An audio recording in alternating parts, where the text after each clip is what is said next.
Picture this. It is 6:15 in the morning, and I am sitting on a small covered terrace with both hands wrapped around a mug of coffee. The tiles under my bare feet are still cool from the night. Fog is hanging over the ridge so thick that the houses across the road look like pale shapes behind frosted glass. Somewhere below me, a rooster is making a fool of himself. A tricycle engine coughs to life, and a woman at the corner bakery is lifting trays of pandesal out of the oven. The air smells like rain, wood smoke, and bread. My phone is on the table beside me. There are 3 messages in the family group chat. My daughter wants to know whether I remembered my blood pressure tablet. My son has sent a photograph of the snow piled against his garage door back in Ohio. My oldest grandson has written, "Grandpa, when are you coming home?" And here is the part I have never said out loud to anybody. For the first time in years, I do not feel like I am waiting for my real life to begin again. I am 71 years old.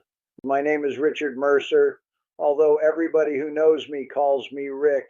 I grew up outside Toledo, Ohio, and I spent 38 years working as a maintenance supervisor for the city bus depot.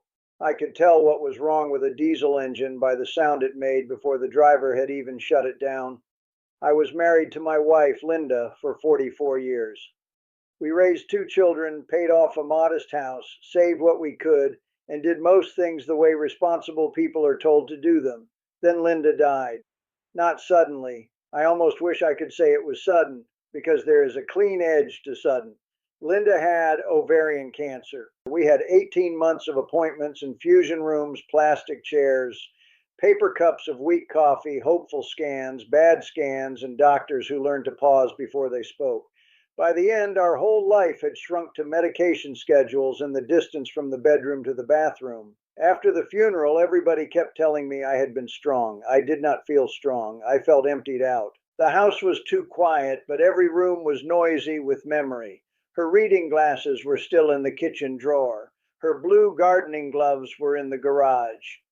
I found one of her hairs caught in the zipper of an old suitcase and sat on the basement steps for 20 minutes, holding it between my fingers like it was something alive. My children worried about me, and they had every right to worry. I stopped cooking proper meals. I lost 13 pounds. I would sit in the recliner after dark with the television on and realize I had not heard a single word for 2 hours. I missed 2 dentist appointments, let the lawn go brown, and once drove all the way to the grocery store without remembering why I had left the house. That is when my daughter Melissa started talking about a plan.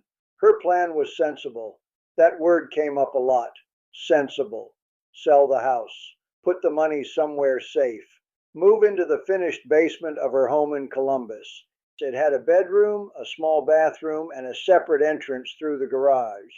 I could eat dinner with them, help with the kids, and be close to good doctors. Later, if I needed more help, we would look at one of those retirement communities with wide hallways, cheerful brochures, and a little bus that takes everybody to the pharmacy on Tuesdays. I know she meant well. I need to say that plainly. Melissa loves me. My son Daniel loves me too. They were not trying to lock me away.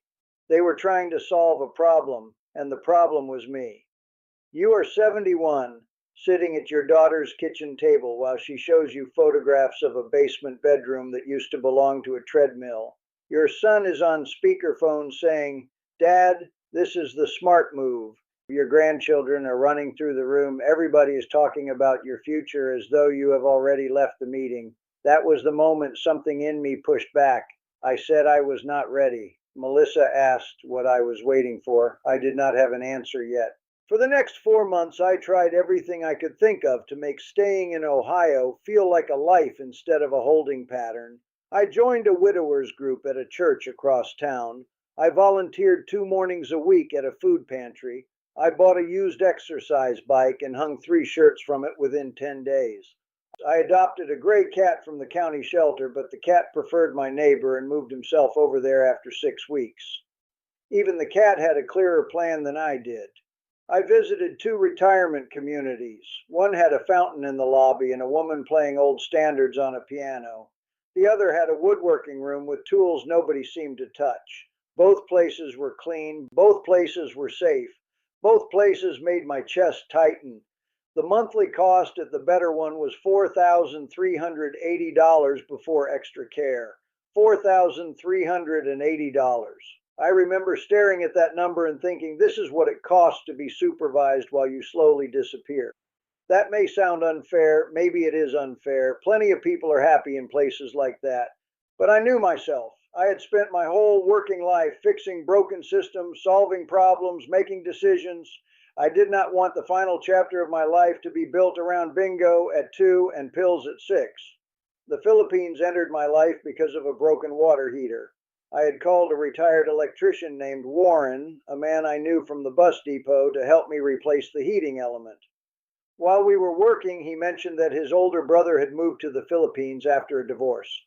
I laughed and said something stupid about palm trees and mail order brides. Warren did not laugh. He pulled out his phone and showed me a photograph of his brother standing beside a small lake with a group of neighbors, holding a plate of grilled fish. He looked healthier than I remembered. That night I searched retirement in the Philippines. I know, famous last words. One video became six. Six became a week of watching people talk about rent, visas, hospitals, groceries, typhoons, loneliness, traffic, scams, and all the things that could go wrong. What caught my attention was not the beaches, it was the ordinary people. Retired mechanics, teachers, truck drivers, men and women living on regular pensions, not trust funds. They were buying vegetables at local markets, complaining about slow internet, learning which jeepney to take, and building lives that did not look like vacations. I joined 2 expat Facebook groups under a name that was not quite mine because I did not want my children seeing it. I asked questions. Some people were helpful, some were loud know-it-alls. That is true of every group on earth. I made a spreadsheet comparing cities, hospitals, rent, weather, distance from airports, and whether I could manage without driving. Manila felt too big. Cebu felt too busy for a first landing. Dumaguete came up constantly, but I wanted cooler air and a place close enough to major hospitals without living inside the capital. That is how I found Tagaytay, a ridge city south of Manila, cooler than the lowlands. Views over Tall Lake when the clouds cooperate, coffee shops, vegetable stands, roadside fruit sellers, and neighborhoods where you can hear dogs, children, motorcycles, rain on metal roofing, and somebody singing karaoke 3 houses away whether you asked for it or not. I booked a 3-week visit. When I told my family, Melissa thought I was joking. Daniel asked whether I had met someone online. My daughter asked me 3 separate times whether I had sent money to anybody. They forwarded articles about scams, dengue fever, volcanic activity, and men who had lost everything. Some of those warnings were useful. Most of them arrived wrapped in the assumption that grief had made me stupid.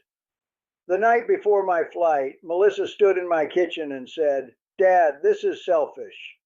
We are trying to keep you safe, and you are running away because you do not want to admit you need us." That sentence followed me all the way across the Pacific.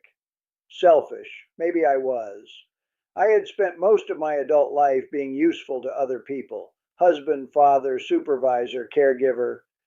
The person who picked up the phone when something broke. Wanting a life that belonged to me again felt suspicious, almost shameful. My first afternoon in Tagaytay was not magical. Let me be honest about that. The traffic was louder than I expected. The taxi driver and I misunderstood each other twice. My room smelled faintly of bleach and damp curtains. I tried to order coffee and somehow got something cold, sweet, and full of jelly. Then rain came down so hard that the road outside disappeared behind a silver wall. I stood under the awning of a small restaurant waiting for it to ease. A Filipino man about my age was beside me holding a plastic bag over his head. He looked at my soaked shoes and said, "First day?" I asked how he knew. He said, "You still look surprised by the rain." His name was Ernesto. He lived 2 streets away. He showed me where to buy a cheap umbrella, which ATM charged the lowest fee, and where to get a bowl of bulalo that did not cost tourist prices. The next morning, he introduced me to the woman who rented the apartment where I live now. It is a 1-bedroom unit on the 2nd floor of a small concrete building. The paint outside is pale yellow and cracked near the stairs. There is a covered terrace just wide enough for a table, two chairs, and four plants. I am somehow keeping alive. The kitchen is small. The shower has an electric heater mounted on the wall. The bedroom window sticks during humid weather. When the wind is right, I can see a strip of tall lake between two rooftops. The rent was 28,000 pesos a month when I moved in, about $485 at the exchange rate then. Internet and water were extra. Electricity rose when I used the air conditioner too much, so I learned quickly that comfort has a meter attached to it. 28,000 pesos, $485. Back in Ohio, property tax, insurance, utilities, repairs, and winter heating on my paid off house averaged more than that before I bought a single bag of groceries. I did not move permanently after the first visit. That part matters. I went home. I talked to a lawyer. I met with my financial advisor. I had a complete physical. I made copies of every important document. I arranged international health coverage, kept an emergency fund in the United States, and rented out my house for a year instead of selling it. I created a return plan. My children still called it reckless. I called it research. 6 months later, I came back with 2 suitcases. The first year was not one long sunrise. There were days I felt foolish and painfully foreign. I got overcharged by a repairman because I agreed to a price without asking questions. I spent an afternoon at an immigration office because I had misunderstood a deadline. I had a stomach problem that taught me more about hydration than any man needs to know. I learned that being friendly is not the same as being naive, that saying yes can create obligations, and that homesickness can arrive in the middle of an otherwise good day because somebody nearby is cooking something that smells like your wife's kitchen. Christmas was the hardest. Tagaytay was bright with lights, music, and families, but I felt Linda's absence like a physical ache. I almost booked a flight home. Ernesto and his wife, Liza, invited me to their family dinner. I told them I did not want to intrude. Liza looked at me as if I had said something ridiculous and put another plate on the table. There were 12 people in a room built comfortably for 8. Children moved in and out. Somebody handed me a microphone and expected me to sing. I refused twice, then sang half of an old Johnny Cash song badly enough that everybody applauded out of mercy. Later, one of Ernesto's granddaughters fell asleep against my arm while the adults talked around us. I had forgotten what it felt like to be included without being managed. That was the difference. Back home, love had started to feel like people checking whether I had eaten, whether I had taken my pills, whether I should still be driving, whether the steps were safe. Here, people asked whether I wanted coffee, whether I could help fix a loose gate hinge, whether I was coming to the birthday on Sunday. They did not know me as a widower who might fall. They knew me as Rick, the American upstairs who could repair a fan, tell a long story, and always brought too much bread. My health improved in small, unremarkable ways. I began walking every morning because the air was cool and the streets were alive. I ate more fruit. I lost the soft weight around my middle, but gained back the weight grief had taken from my face. My blood pressure came down enough for my doctor to adjust one medication. I slept through the night more often. I started shaving every day again. None of that sounds dramatic until you understand how close I had come to no longer caring what happened next. My family did not see those changes through a phone screen. Video calls flatten everything. They saw the fan behind me, heard motorcycles outside, noticed that I was tan, and assumed I was putting on a brave face. Melissa still asked when I was coming home. Daniel sent me links to houses near him. I stopped arguing because every conversation turned into a trial where I had to prove I was not confused. Then they came to visit. Melissa, her husband, and my 2 grandchildren arrived first. Daniel joined us 3 days later. I was more nervous than I had been on my first flight. I wanted everything to look right. I scrubbed the terrace, borrowed an extra fan, stocked the refrigerator, and told Ernesto's family not to make a fuss, which guaranteed they would make a fuss. The first morning, my daughter woke before everyone else and found me at the bakery buying pandesal. The woman behind the counter knew my order. A tricycle driver waved at me by name. On the walk back, I stopped to ask an older neighbor about his knee. Melissa did not say anything, but I could see her watching. That afternoon, Ernesto came by with mangoes. Liza invited us to dinner. My grandson played basketball with three local boys in the lane, even though none of them shared more than 10 words of the same language. My granddaughter helped water the plants on my terrace. Daniel inspected the locks, the electrical outlets, and the bathroom like he was conducting a safety audit. Then he sat down, looked toward the lake, and stayed quiet for a long time. On the fourth day, we drove to a clinic for a routine follow-up I had scheduled deliberately while they were there. The doctor knew my history. My records were organized. My prescriptions were correct. The place was clean, efficient, and ordinary. Not perfect, not primitive, ordinary. That evening, rain rolled across the ridge. We sat under the terrace roof eating grilled chicken, rice, and sliced tomatoes. The lights went out for 8 minutes, and my grandchildren thought it was an adventure. Ernesto brought over a rechargeable lamp before I could find mine. Melissa watched him leave, then looked at me and said, "You have people here." I said, "Yes." She started crying, not because she hated the place, because she finally understood that I had not left the family. I had left a version of myself that was disappearing. She apologized for calling me selfish. I apologized for keeping so much of my fear hidden from her. We talked until after midnight. I told her I knew I might need help someday. I told her this was not a promise to stay forever, no matter what. It was a decision to live fully while I still could. Daniel said something the next morning that I will remember for the rest of my life. He said, "Dad, I thought you came here to escape being old. I think you came here so being old would not be the only thing anybody saw." That was exactly it. My life here is not cheaper in every way. Distance has a cost. Missing birthdays has a cost. Long flights, visa renewals, health insurance, and the possibility of a real emergency are not small things. I keep a return fund. I have a medical plan written down. My children have copies. I do not pretend the Philippines is paradise, because paradise is where people make expensive mistakes. But I have a life. A Tuesday has shape again. Morning coffee on the terrace, a walk past the bakery, groceries at the market, lunch with Ernesto once or twice a week, small repair jobs for neighbors who pay me in fruit whether I want payment or not. Calls with my family, reading in the afternoon when rain hits the roof so hard I have to turn up the fan.